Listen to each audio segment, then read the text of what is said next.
It is now time to add your first employee to your People HR system. To start this process, you need to go over to the Employees tab at the very far left. Once you click into here, as your library grows, you'll have access to all employee records from within this tab. When employees are made into leavers, you'll also be able to view their records by toggling the quick filter over here at the right. Now, to get started with creating your first employee, you're going to want to click the plus icon up here at the top left.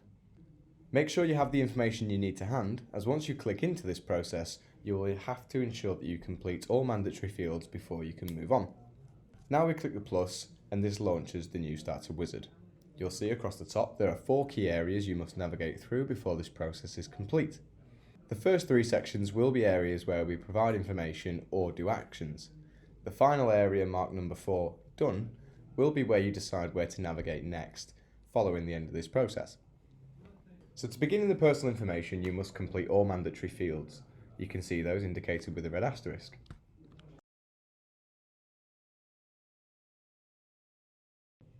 Any fields that do not have a red asterisk are completely optional and can be skipped. You can always return and enter this information within the employee's profile once you've created it.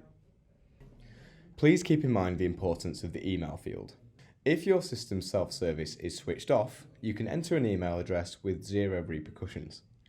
However, if your system's self-service is already active, which you can check by going to your general settings and licenses, entering an email address at this point would actually trigger a welcome email to go to this employee. That would then actually allow them to access the system themselves from then onwards. So please ensure you've checked this before entering any email addresses to an employee's record, whether it's a new person or somebody that's already been loaded into your system. Following this, you'll see some contact details which are again optional to provide. This is also a piece of information that an employee can maintain for themselves within their own record. So don't feel obliged to have all this information to hand for this particular process. Once done, you can click the next button at the bottom right and move to part 2, the job information screen. You'll see this screen is split into 2 key parts, from the top down to start date and from start date downwards. For the above section, you do have the option to copy existing details of another employee to populate down to start date. However, since this is your first employee, it's very unlikely that you have information to copy at this point, so we're just going to fill in all those fields one by one. All we have to do for each mandatory field is choose from our drop-down lists. You'll see that in your drop-down list there is an option at the very bottom to manage this list. This will allow you to edit the contents of the list to either add items, remove items, or even rename or edit the items that you can already see. This functionality means that you should never be without the items that you need at the time in which that you need them. So let's have a quick look into there. If I click manage this list, you can see all the items in my list are now there available for me to edit. Adding a new item is as simple as clicking in the white space at the end, typing it and pressing enter. To remove the item, you'll see an X icon, simply click it and the item will be removed. Any items that you can see there is no X next to them, like you can see for applied sciences in this example on the screen, must have information allocated against them somewhere in the system against a certain employee or possibly many. So therefore you cannot remove this item as it is in use. When you've completed your edits, simply click done to go back to the screen you were previously on. The last field above start date is the reports to field. This is the way in which you allocate a line manager to this particular employee within the system. Again, if you haven't got any other employees in the system at this point in time, you may have to come and complete this later. Adding a name into this particular field at any time will assign the person that you've chosen as this employee's line manager. That will automatically grant this person manager level access to this employee's record moving forward. That applies certain functionality, such as being able to authorize leave requests, view parts of their record and personal data, manage their absences, and possibly even view records for things like one-to-ones and appraisals. You can allocate more than one line manager, however, we only allocate one in this particular process. If you wish to add more, you will be able to see in a fully set up employee's profile in the personal section, there is an additional reports to field as well, allowing you to add as many names as you like to this person's manager's list. Following reports to, we are now going to work from start date downwards for filling in the 3 mandatory items: start date, work pattern, and full-time entitlement, to allow people HR to do the pro rata calculation for this person's annual leave entitlement. Now, the start date is pre-populated as today's date, which is how we'll leave it, but you can move that date using the calendar icon to any date in the past or the future. After this, we then have to choose a work pattern. You will find that our system comes preloaded with a few work patterns. However, you can, just like the other lists we saw, add new items to this list. We're going to quickly look at creating a work pattern so you know what values go into a work pattern to impact this calculation for annual leave. As soon as we click Add New Work Pattern, we are then brought into the Work Pattern Builder. Simply name your work pattern first. And then the following 2 key fields that must be populated for each working day for this work pattern will be the hours field along the top, in which you only need to enter the working hours for this employee, and the days field below that, where you specify is this a full working day for this employee or less. So for each of these, I'm going to say they're an 8-hour working day, and that is a full working day for this employee. The optional fields within a work pattern are the start, end, and break times for any day. However, if you find that you're the type of company that captures a great deal of time entries and you wish to report on this information, or possibly even compare it against the work pattern, then there would be value in entering this information. However, if you're a company that is not very time heavy, or doesn't track timesheets across the board and will not need to produce such reports, you can therefore leave these fields blank. Just be sure that if you are going to enter this information, that you do it in a 24-hour clock format for start and end times. And if you enter a break time, simply enter the amount of minutes of the break. So for example, a 30-minute break would be entered like so. Now, for any non-working days, simply leave these completely blank. There is no need to enter a 0 value on a non-working day. Leaving it blank is how to tell the system that that is a non-working day for this person. The outcome of which means that the system will never deduct any entitlement from that person, even if a leave period falls over a non-working day. You can also go beyond a single week work pattern and create a rotating work pattern by clicking the Add Week button at the bottom. You can add as many weeks, all the way up to 52 weeks if you so wish, and you can even have non-working weeks that are completely blank. When you go to allocate this work pattern to this individual, you will be able to select which is their current working week, so the system knows where to rotate from. When you're happy with your work pattern, simply click Save, and you'll be returned to the screen you were previously on. You will then see that work pattern available in your list to choose from. The only alternative option you may want to choose for somebody is a no working pattern. This is best for employees that have no set consistent working days. They may have a set number of contracted hours that they need to meet on a weekly basis. However, we have no way of predicting which days that will fall on. That is exactly what the no work pattern option is there for. And you will find with both a no work pattern and a rotating work pattern, they give you the ability to edit the contracted hours field for these, as there isn't enough data within the work pattern to decide that for the system itself. With any set single week work pattern, like the original example, you'll see that box is greyed out, as the work pattern provides all the information the system would need to know to provide this person's weekly contracted hours. The field below for full-time hours is pulled from your default system holiday and absence settings, which is basically stating what a standard full-time employee's hours are. There is rarely much need to edit this value each time you add a new person. However, in a company that has 2 types of full-time employee, for example, field operatives versus office-based workers, you may sometimes have a variation in what the standard full-time is. So do keep in mind that you may want to adjust that number if you are a type of company that has multiple types of full-time employee. The final mandatory item that we need to enter in this new starter screen is the full-time entitlement. This is the number of days or hours in which you provide to a full-time employee as their full holiday year's entitlement. You can see that this is specified as days currently. However, you can set that to be measured in hours. Just keep in mind that whichever you choose, you will have to enter the full-time value appropriately.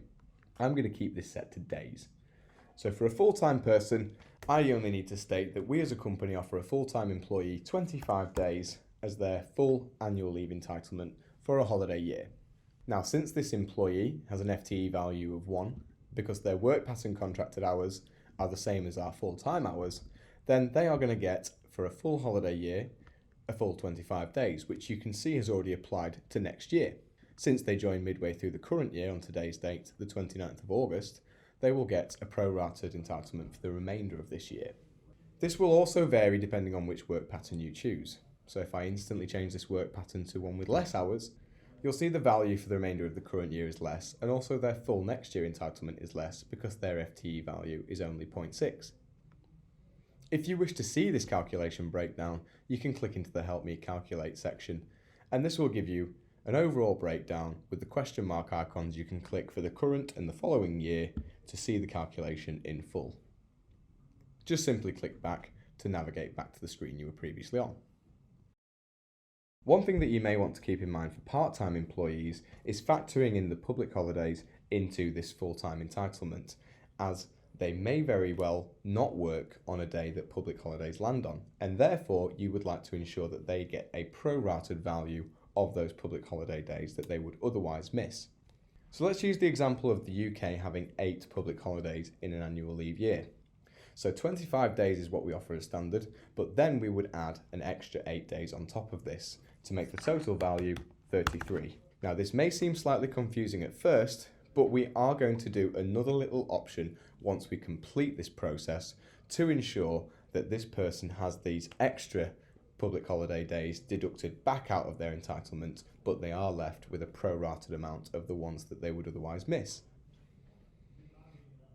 Now the final element we must enter, which is again optional, so this can be done later, is the salary. You can do this in 2 ways. You can either directly enter the salary if you know it, so let's say 22k as an example, or if you'd wish to prorata from the full-time equivalent, you can go into the Help Me Calculate and you can enter the full-timer salary in the full-time amount field. So let's say a full-time person in this role would be on 30k.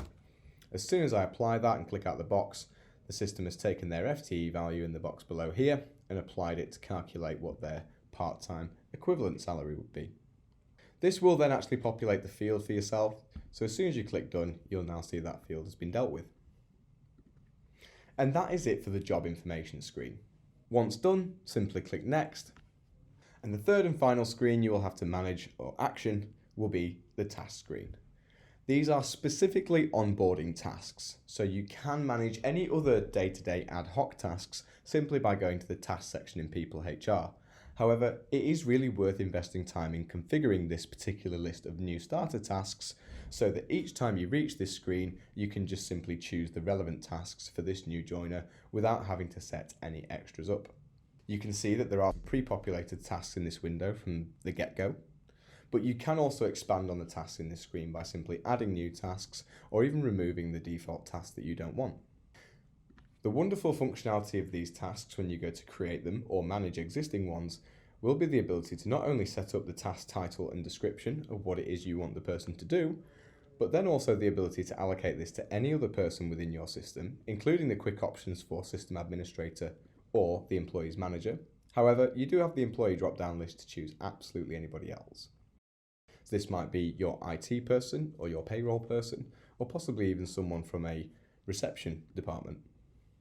Alternatively, you can choose an email address which you will choose to send this to in an email format outside of People HR tasks.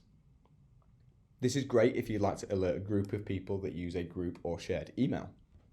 Let's say that this task is going to be for the employee's manager to do their probation review.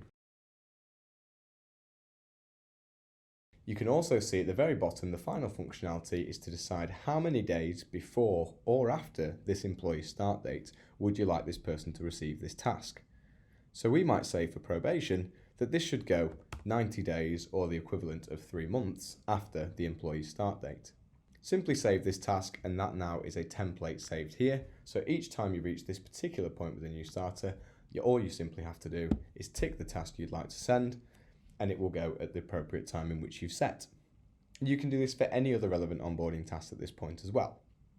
Don't forget, you can always bring back previously removed tasks with the tick option at the top here, so don't worry if you make a mistake or possibly want to hide certain tasks for the majority of the time.